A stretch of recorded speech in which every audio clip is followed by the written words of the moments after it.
KSU's Franchise Management Speaker Series, Management 4124. It includes CEOs, private equity firm leaders, bankers, entrepreneurs, and advisors. We're in a classroom on the KSU campus where the cameras will only face front and in the top of the ceiling due to student privacy requirements. So it may seem that I'm looking down it all by myself, but I'm not. Also, while I'm on screen, our students have previously provided most, if not all, of the questions and often interject additional thoughts and questions during these conversations. Now, my name is Jordan Krolick, Professor of Franchise Management. My non-professor life is as an independent equity sponsor acquiring businesses, a consultant, and a senior leader with companies such as McDonald's, Arby's, Home Depot, Chocolate Smoothie Cafe, and more. Enough about me.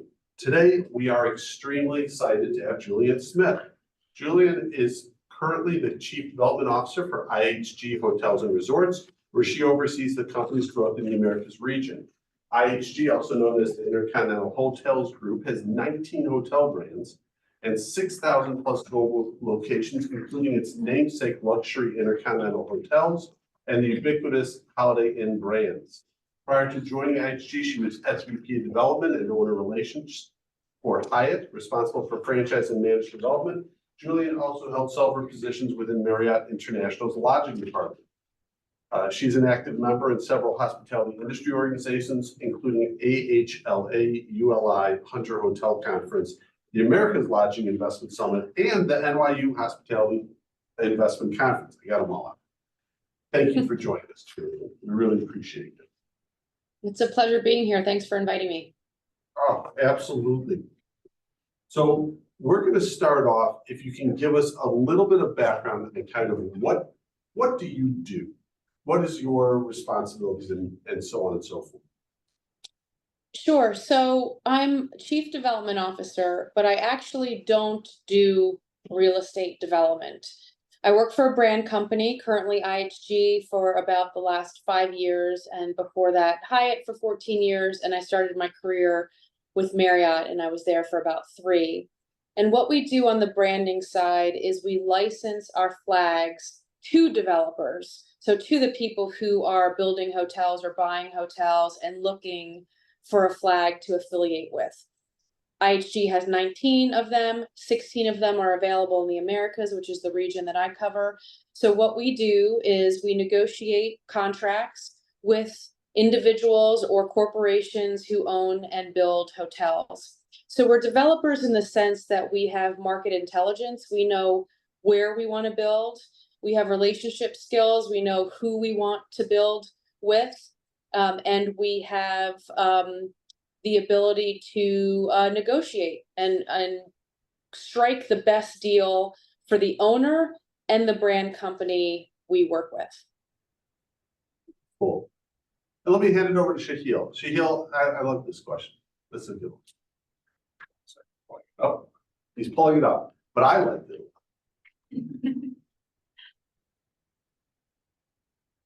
So basically, my question. Introduce yourself a little louder, please. So basically, I'm sorry. Hi, I'm Shahil. I'm currently a senior, and my question is: when you think of the word hospitality, how do you define it in your own words, and what does it mean to you? Hospitality is to care for people. It's to be welcoming. It's to meet people where they're at. And that might mean in the hotel context, making sure that someone is taken care of in the restaurant, or someone is getting the items that they need in their rooms, as an example. But it's a friendly, kind, welcoming environment.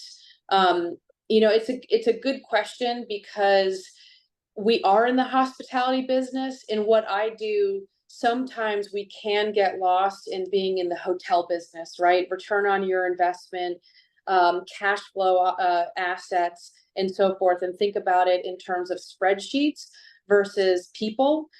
People own hotels, people work in hotels, and people stay in hotels. So that hospitality thread is so important. And Taylor? Hi, my name's Taylor. I'm a senior here majoring in international business. How does IHG approach balancing standardized brand consistency with the need for flexibility to adapt to diverse markets and consumer preferences? Thanks, Taylor. That is a great question, and I'm going to give you my answer.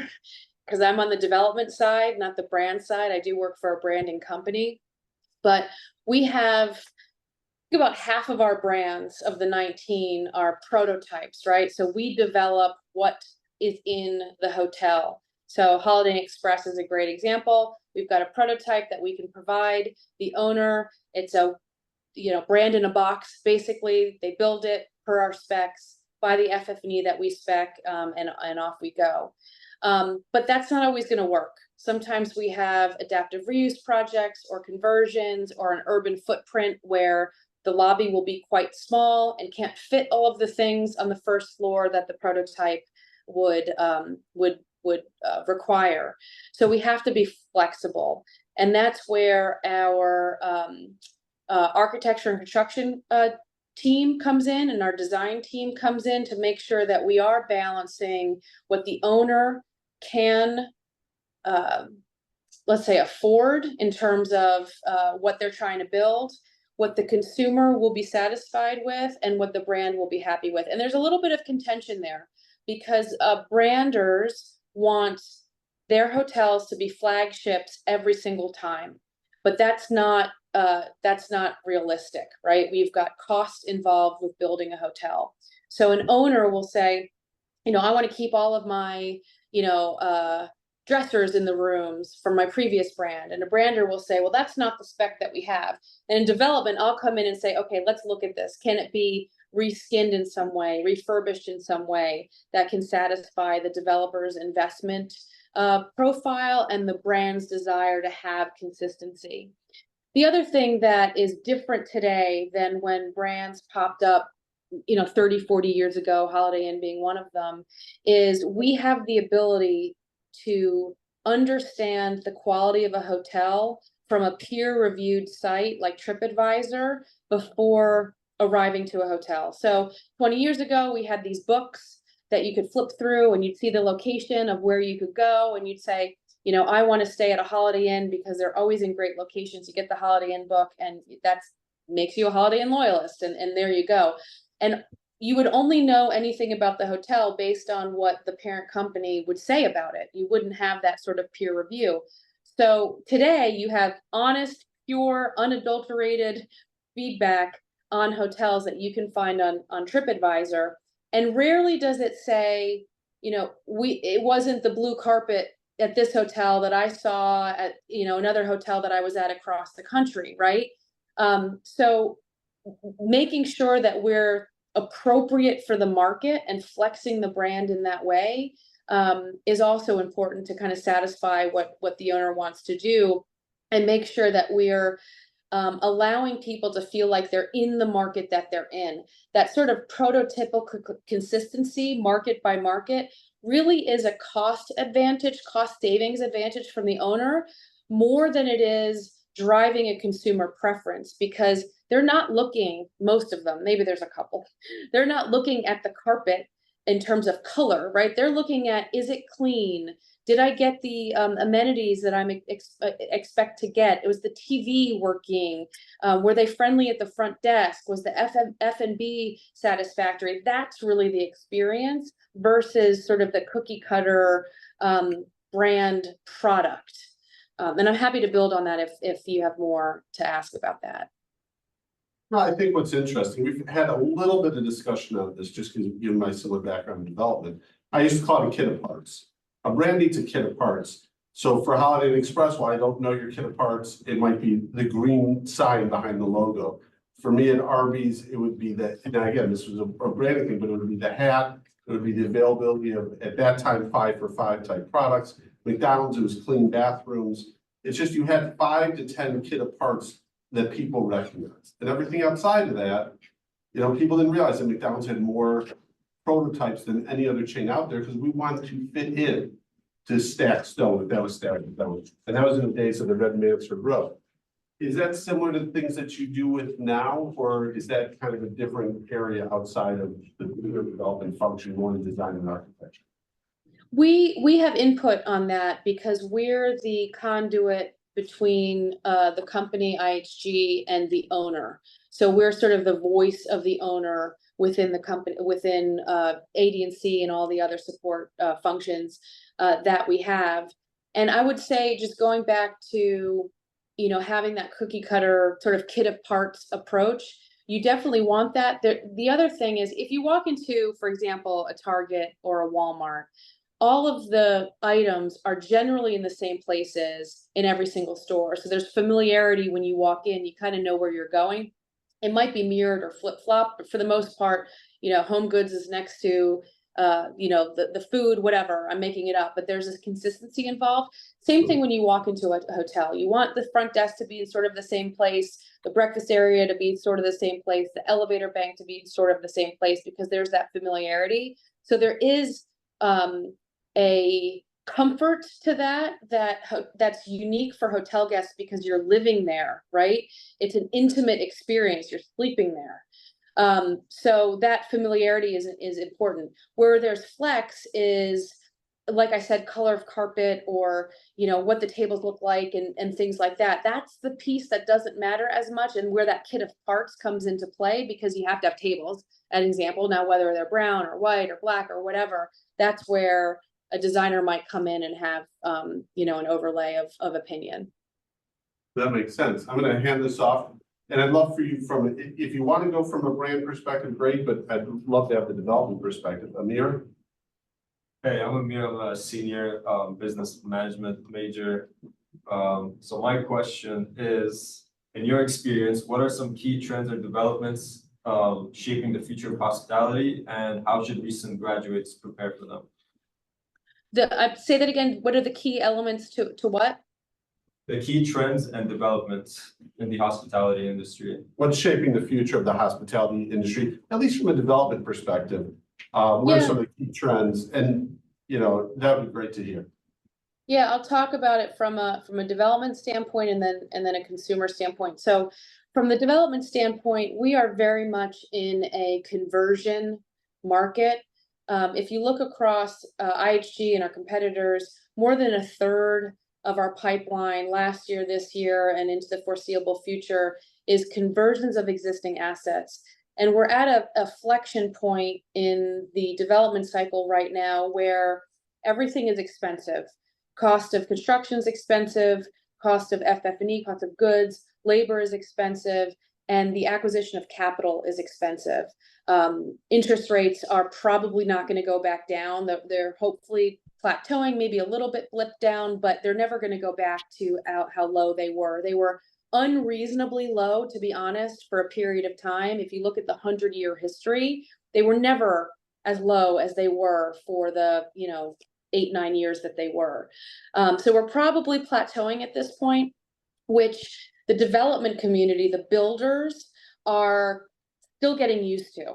So that's why conversions are sort of more popular. So being really creative in how we're bringing our brands to life in those conversion opportunities is pretty critical.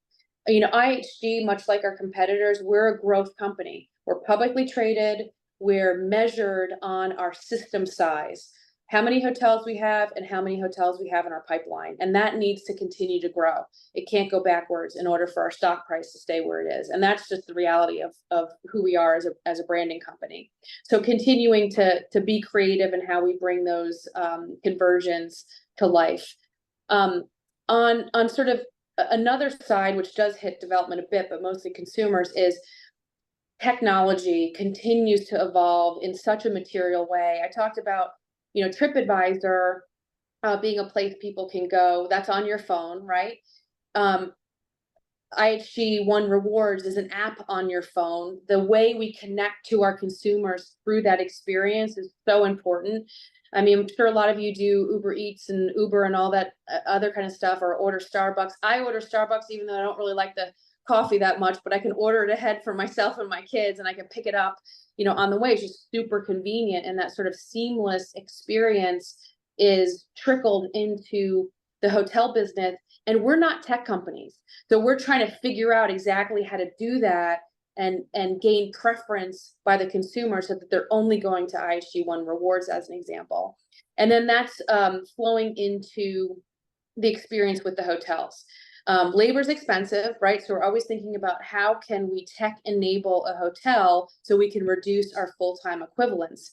Now, because we're in hospitality, you can never replace people, right? That person greeting you and making sure that you're having a nice day, pouring you a drink and having a conversation with you, that's part of the experience. But there's more and more consumers want to go straight to their room, right? They just want to get the key on their app, go straight to the room, go in. Maybe it's 10 o'clock at night. You really don't feel like talking to somebody. But if you need something in your room, you want somebody to answer the phone. Now, who's answering the phone is probably at the hotel. But if you're ordering, extra towels or something on the app, it's probably somebody at a call center getting that text and then feeding it to the hotel, who's then delivering your towels, right? So that just helps the labor model overall. So tech will continue to evolve in ways I probably can't imagine. So my advice to you coming out of college is be as, tech savvy as possible. So those of us who've been in the business for 25 years can learn from you as to what we should be doing next. Well, I'm going to dive into that a little bit. I have a student who you kind of stole her thunder because you answered that question so well. But I'm going to have Julia. I'd love to, really focus on with what you provided on the future side. Hi, I'm Julia. I'm a senior here. I'm a hospitality management major. And my question was, what technologies do you see as having the most significant impact on the hospitality industry in the coming years? So in the coming years, what do you think? Yeah. Where do you think we go from here? Yeah, I think, many markets many major markets have union contracts, right? Unions are strong there. Housekeeping's expensive.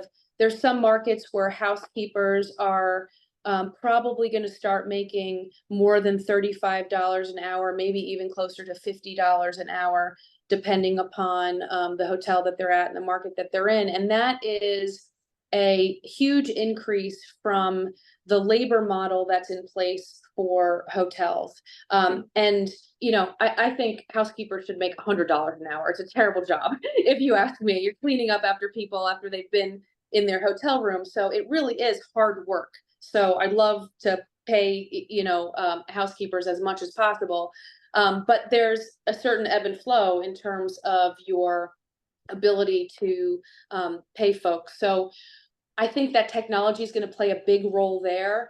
I think robotic housekeeping and cleaning has not quite been perfected. There's hotels in Japan that have, all robotic employees, serving and cleaning and so forth. So I think that advances there will continue. Of course, you'll still need a person operating those, a person checking on rooms as an example. But if I can see into the future, I think robotic housekeeping is probably a place where technology will play a big role. That's a great answer. Let's flip a little bit and talk, and Emilus, take us to a very, very different direction. Hi, my name is Emilus. I'm a senior here at KSU entrepreneurship major, and my question is, imagine that you have $1 billion of personal money to invest in the hospitality industry. What would you choose to build or create, and why? Yeah, so I think I know you have an extra billion sitting around. Yeah. So I'd like. Oh, good. Yeah, I'm glad you said $1 billion. I thought you said $1 million. I was like, well, I could build maybe a couple rooms out of that. But yeah, $1 billion. I think that I really like dual brands or tri brands, where in an urban market, you're capturing the type of consumer coming into the hotel for different reasons. Traditional dual brand has been extended stay and select service as an example. So it's probably the same customer, but different reasons for travel, right? You have the consumer who's coming for a week, they're on assignment, versus the consumer who's coming for a wedding or a business meeting or whatever it might be. So you're getting both sort of opportunities. I love this project.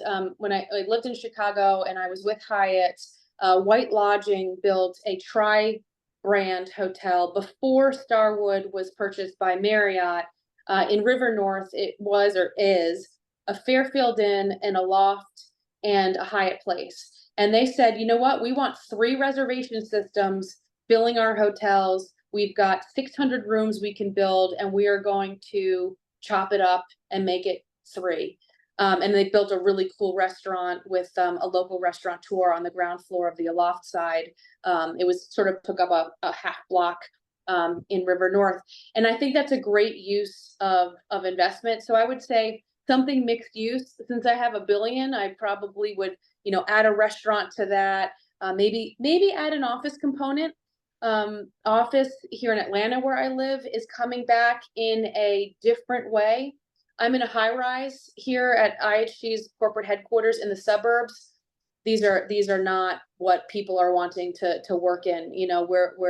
We're fully subscribed here. We've got a lot of tenants who are wanting to be here. We have a lot more tenants who are wanting to be in Midtown, more exciting sort of environment where there's restaurants and walkability and so forth. So that's probably what I would build, and I would build an urban core. You can't go wrong in urban markets. Now, they can ebb and flow a little bit, but in most major cities, they are resilient. So I'd pick a US major market. Pretty interesting. Let's go to the side of your other side of your job that you talked about, Bryson Dye. Hey, I'm Bryson. I'm also a senior management major. When you think of different owners that you've met, what are some characteristics of the most successful ones? Well, owners in general are bold, fearless, and aggressive in all the right ways. Hotel investment is volatile. I mean, we saw the worst of it during the pandemic when hotels went to 0 occupancy. That's the worst. Nobody underwrote to that type of poor performance, but you can't guarantee hotel performance. So it's very speculative.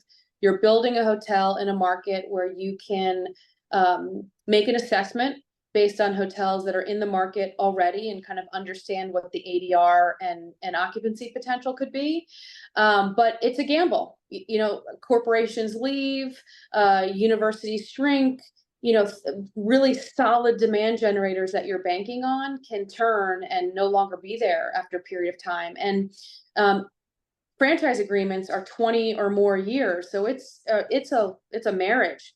I mean, you could sell, of course, but you've got to think about the long term. So they tend to be pretty risk, supportive of risk. I can't think of the right phrase, but and that is not for everyone.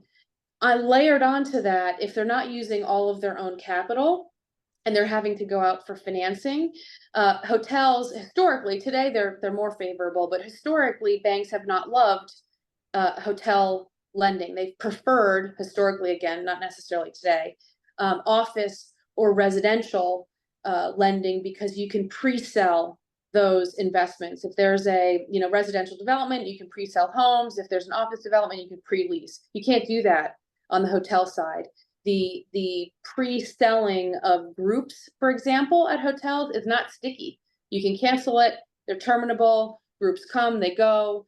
And then of course, transient is the booking window is even shorter today than it once was. So the characteristics are definitely someone who has courage to weather that type of volatility.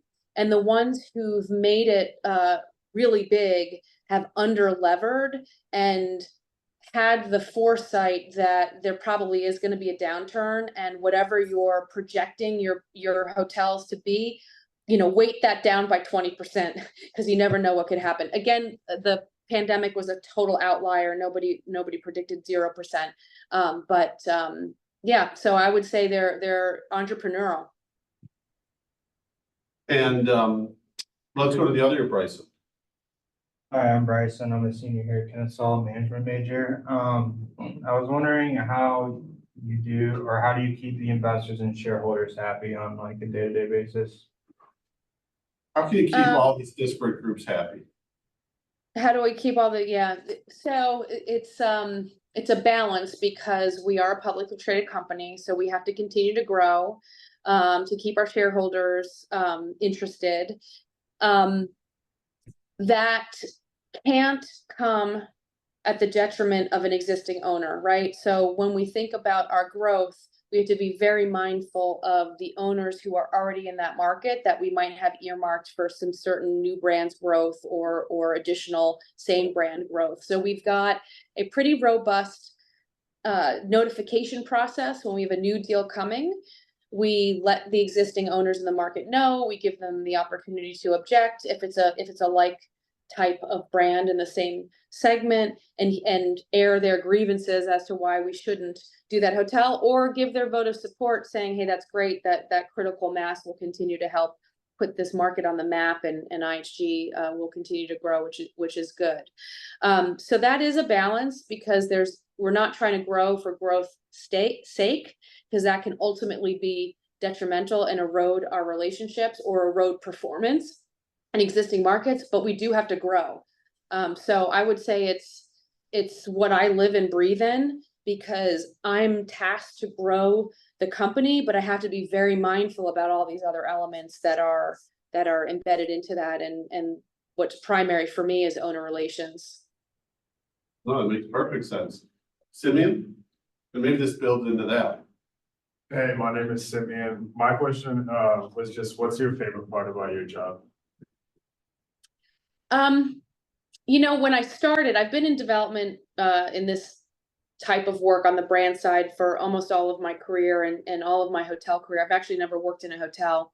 Many of my colleagues have, but I enjoyed the travel part very much, and getting into hotels. It's a happy business. People are usually traveling for positive reasons, and the servant leadership and servant sort of culture is there in a pretty big way in the hotel business. I would say today what brings me satisfaction is building teams, evolving teams. I've got about 70 people on my team, and I enjoy helping them be in the right positions, encourage them for promotions, or even to leave the company for another great opportunity.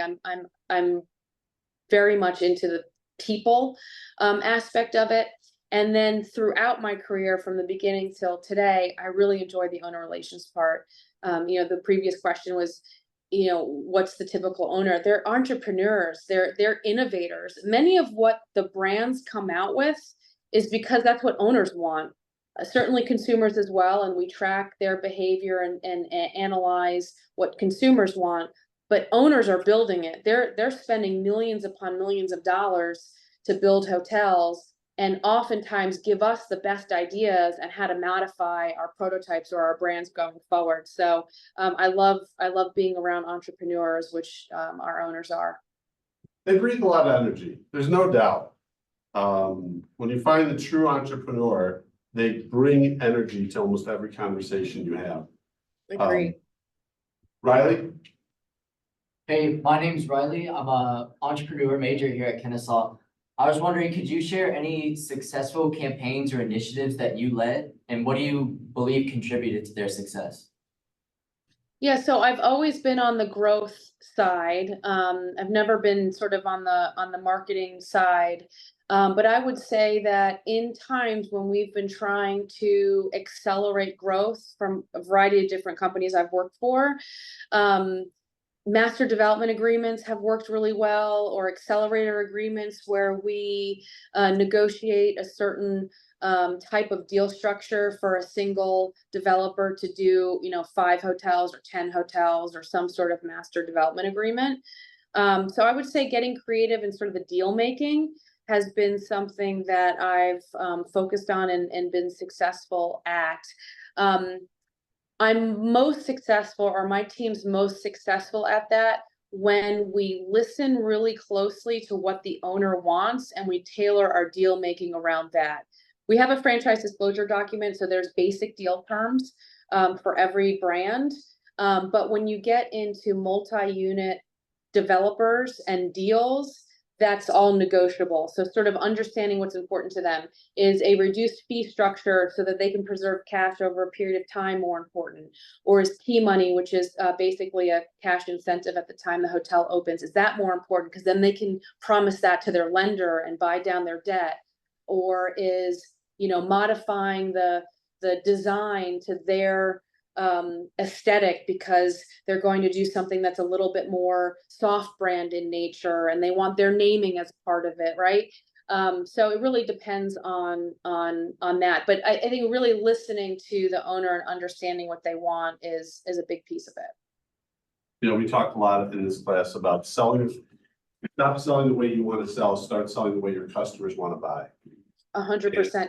You know, and just. There's a phrase. Please, Go ahead. no, there's a phrase. Yeah, there's a phrase, you know, we've grown up with, treat others the way you want to be treated. And someone corrected me years ago and said, treat others the way they want to be treated, not the way you want to be treated. Yes. How they want to be treated is specific, right? So it's a pivot. It's the same intent, but it's different when you're thinking about who you're dealing with versus how you're feeling. And going back to the first question, that's how I would just define hospitality. Is using your phrase. You know, it's great when you give people hospitality, you think you are, but if it's not what resonates with the people that you're trying to be hospitable to, down here in the South, we just say, bless your heart, because it didn't work. Alicia, and I'd love for you to talk on the flip side on the challenges more, but Alicia. Hey, my name is A little louder. I'm majoring in management. My question was, can you share any experiences or challenges you faced throughout your journey and how you overcame them? So really, I'd like to kind of dive into the challenges side. If there's been any memorable challenges you faced throughout your career and how you overcame them. Yeah, this one's very personal and not necessarily anything to do with, you know, I didn't get the deal and I had to renegotiate and all that kind of stuff, because that happens from time to time. But I would say that 20-something years ago, when I started in the development world, you could count on one hand how many women were in development. It was mostly men, mostly from hotel school. I'm not from hotel school and I'm not a man. And that certainly didn't bother me. I have a brother who's very influential. I happened to grow up and have a lot of friends who were boys and things like that. So I was not uncomfortable in that situation, but there were certain assumptions made about me along the way. And I was, I don't know, probably 10 years into my career, so somewhere around 15 years ago, 13 years ago, and my boss was retiring. And he was looking for his replacement. And the position was in Chicago, where the home office was, and I was living in New Jersey, where my territory was, that I was handling for development. And I really wanted the job. And I was reading a book by Sheryl Sandberg called Lean In. At the time, it was popular. And she said in there, in general, when men are ready for or going for a position, they'll kind of raise their hand when they're like 50-60% qualified. And in general, of course, women will wait until they're like 90-100% qualified to raise their hand. And I was like, because I didn't think I was necessarily totally ready for this position that my boss was stepping down from. But I knew I could do it. So anyway, I raised my hand and said, hey, I would really love to be considered for this position. And we had a great relationship, and he was very open. And he said, oh, wow, I would love that. But you just had 2 small children. I didn't think you'd be up for moving. And I bring that up because that was an assumption made about me as a mother. I don't think he would have said that to a father. So I said, no, my husband and I family would love to move, totally would go to Chicago for this opportunity. And I ended up getting the position and getting the promotion. And it was a learning opportunity for me 2 ways. One is we all make assumptions about people. We're human. We have experiences we grow up a certain way.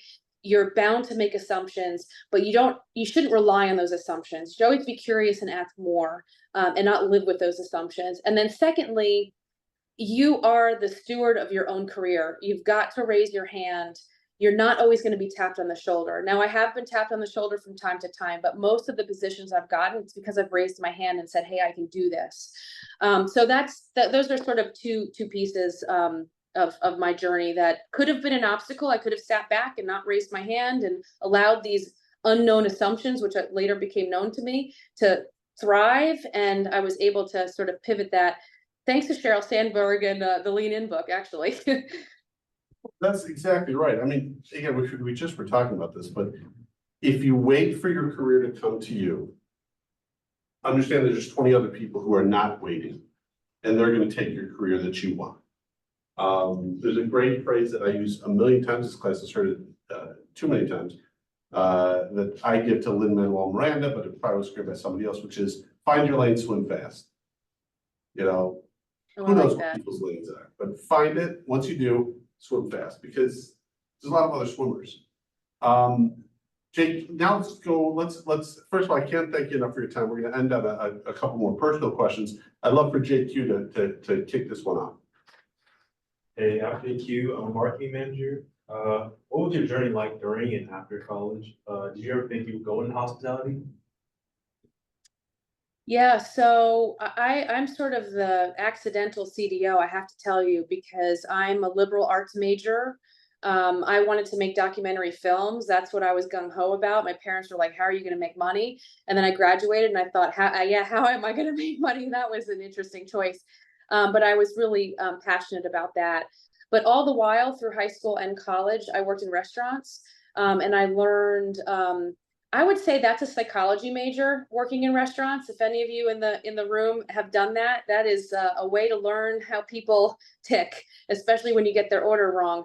So, you know, I enjoyed that environment. I really enjoyed working in restaurants. And when I graduated, I ended up getting a job in public relations, and I found that interesting, and then marketing, and I found that interesting. All the while I waited tables. I was someone who wanted to buy real estate early and wanted to save money. So I worked a lot of hours and multiple jobs for a long time. And I ended up working at a construction company in sales. Just a customer at one of the restaurants I worked at needed a sales assistant, and I started working for him.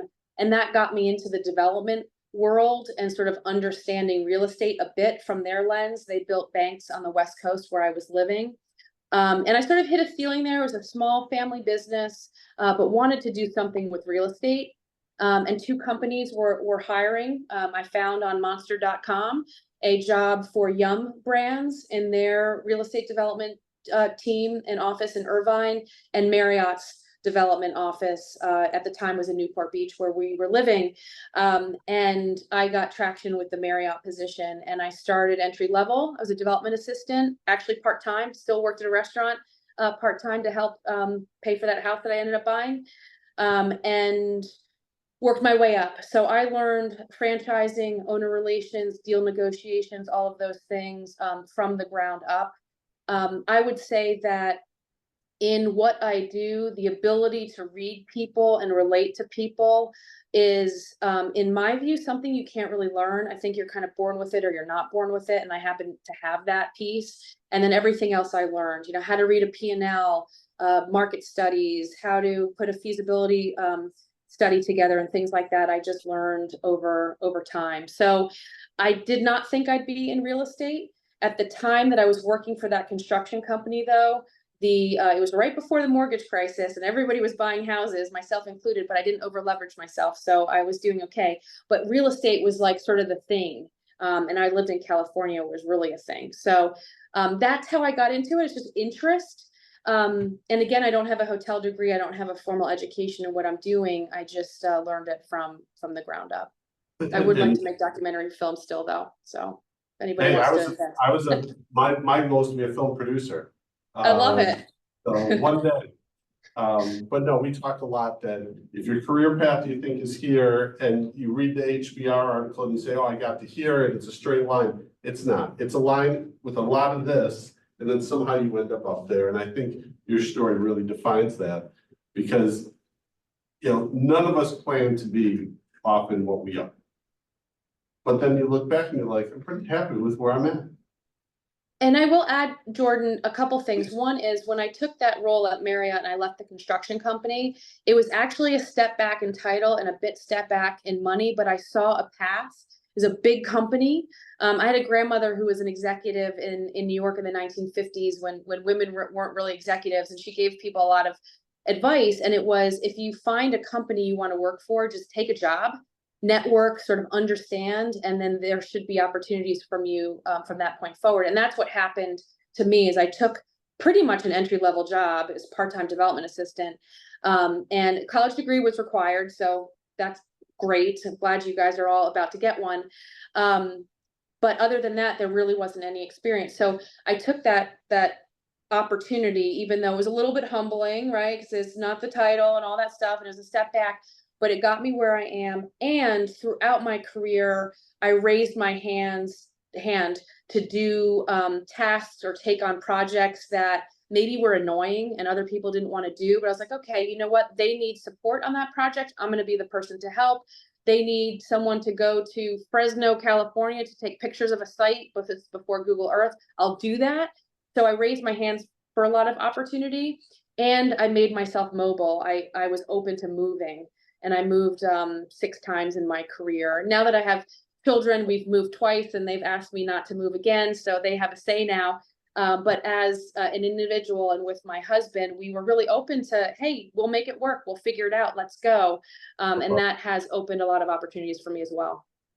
Had a lot of great moments. I think this is my favorite one so far, because it's such a key thing of not being married to title and find where you want to get to. And it's not always exact. Find it. It's there. You want to make it break, you'll make your own break. No one's going to give it to you. But the break, everybody gets a couple in their career. Anna, why don't we keep going down this road with you? Hi, I'm Anna Roth, and I'm a senior here. My question was, how do you try to set yourself apart from the rest in such a highly saturated market? Relationship. People want to do business with people they enjoy doing business with, who are fair, balanced, kind, all of those things. So unfortunately, I think we've gotten to a place where brands themselves are a bit commoditized, and it's about parent company now. It's about Bonvoy.com, Hilton Honors, IHG One Rewards. It's not necessarily about the brands within that portfolio. And owners have a ton of options, to your point. We got Choice, Wyndham, Independence, all the other brands I just mentioned, and they're all throwing deal incentives and other things to make the deal attractive. But at the end of the day, who's picking up the phone and engaging? Who's solving issues? Who's making the process seamless and really being on the side of the owner? So some of our brands are category killers, some aren't, and we don't perform to the degree that some of our competitors do. So we can make that up through deal terms and incentives, but I work to hire people and mentor people on my team to be relationship first. Make sure you pick up that phone and talk to the owner. You're visiting with them. You're being responsive to their needs. That doesn't mean you do everything the owner asks for you to do, but it means that you're responsive and say, okay, I hear you. I can't do that, but I can do this. So for me, it's absolutely a relationship game. And what I've done in my career, because I've worked for a couple of different brands, is I've brought owners along with me, and they're now doing deals at the company that I work for because they had a good experience with me and my team at the last company. So relationships are so important. And, you know, my dad used to say, you know, always, you know, slip the doorman a 5 or tip the bartender well, because you never know, you know, not that you want everything to be self-serving, but you never know when that person's going to come back into your life. And if you're kind and just with everyone, and you come from a place of humility and integrity, that person is probably going to cross paths with you again in a few years. So I've always been thoughtful about that relationship building. Some colleagues I have or have had at branding companies are now on the ownership side, right? So someone I used to work with, I'm now negotiating with. So I hope that I was nice to them at the water cooler, because, you know, now they're at the other side of the table and have an impact on my deal making. Well, I will only ask you 2 more questions. One more hard question. Justin, why don't you ask the question you shared? Yes, my name is Justin, and I am a architect major. So with the knowledge you have today, what would you do differently if you were able to talk to your younger self? I would go to business school. I would get my MBA right out of school. when I was, my daughter, she's now 16, she was 2 or 3, I applied to get an executive MBA, and then I became pregnant with my son. And my husband has been a stay-at-home dad the whole time and has been really supportive of my career. So it's allowed me to travel and so forth, but I didn't see how I could have 2 small children, run the career that I was growing, and get an MBA. So I decided not to do it. Maybe someday I will, but I think in hindsight, I would have gone to business school. Maybe I would have gotten a couple of years work experience just to get my legs under me to really solidify getting an MBA, and then I'd get an MBA. I think today, the way companies are hiring, with my lack of degree, I don't know that I would be able to still have the same path that I have today, because there are so many people with hotel degrees, advanced degrees, more so than 20, 25 years ago. So I think that's what I would do, but I also had a really good time and I enjoyed the school that I went to. So, you know. Well, we do have classes at night. You know, you're welcome. I can put in a good word. Let me end on this. First of all, let me thank you for your time. It's a gift to us. It's a gift to the class. And you never know the impact you make, but you do make a tremendous impact, even in this short time. The question I like to leave with is talking to my class is essentially seniors. They're all finishing up and deciding what's next. What advice would you give to them as they're figuring out their careers and their career paths? Go to lots of networking events. You know, you've got the Atlanta Hospitality Alliance right here in Atlanta that meets 3 times a year. All the heavy hitters from the industry who are based in Atlanta attend. A lot of senior people attend. I would do that. I'd go to BizNow events. I'm a big proponent of BizNow. I think they do a great job. I did that early in my career to network. You know, reach out to people on LinkedIn. I'm on LinkedIn as well if anybody wants to connect, and try to get some time on people's calendar. Ask them how they got where they are, what advice that they might have. Make it short though, you know, 20, 30 minutes at a time with some folks. But I think that talking to people and understanding their journey is a great way of trying to see, okay, could I fit myself there? Is that something I want to do? Because sometimes, like me, you graduate with a degree in making documentaries and either the job market's not there, or, you know, maybe the interest isn't fully there. So really digging in and networking with people who do what you think you want to do, because it might change and you might say, you know what, maybe there's something else within the hotel business or hospitality in general that you'd rather do. Well, I love that. And here's what I'll offer to you in return. When they make the documentary about your life, I'll make sure they get this video. So you just finish first And a you'll couple produce months. it? You'll produce it Yes, for that's us? exactly right. But I would really appreciate you. We really appreciate you taking the time. And I hope you have a great evening, great rest of the week. But thank you so much. Likewise, thank you all very much and good luck. And you know, life's a journey. It's not linear, as Jordan said. It's definitely a crazy path. So good luck to everybody. Awesome. Thanks again. Thank you.